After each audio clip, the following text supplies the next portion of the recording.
Keyingisi descendant, ya'ni avlod.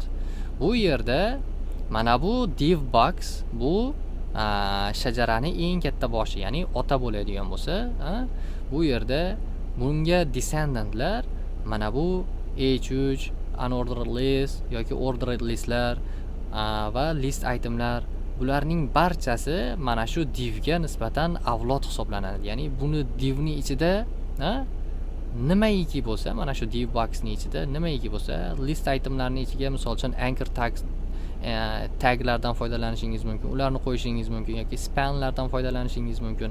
Bularning barchasi divga nisbatan avlod hisoblanadi. Xo'p, endi nima qilamiz? Kelinglar, yaxshisi mana shu asosiy quti,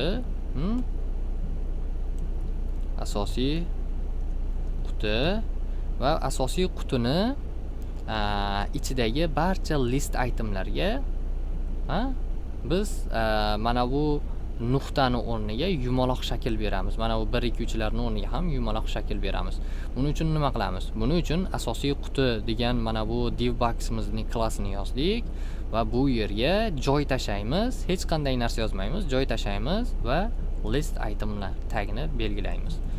Xohlasangiz bu yerga tag nomi, xohlasangiz boshqa selektorlar id bo'lsin, xohlasangiz class nomi bo'lsin, xohlagan selektoringizni qo'ysangiz bo'ladi. Faqatgina u mana shu asosiy quti, ya'ni div boxning ichida bo'lishi kerak.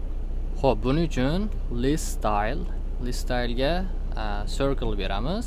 Mana bu yerda ko'rib turganingizdek, barcha list itemlarda barchasida mana shunday yumaloq circle bo'lib qoldi. Undan oldingi belgilar, nuqtalar yo'qolib, raqamlar yo'qolib, list style'lar nuqta doira, circle doira shakliga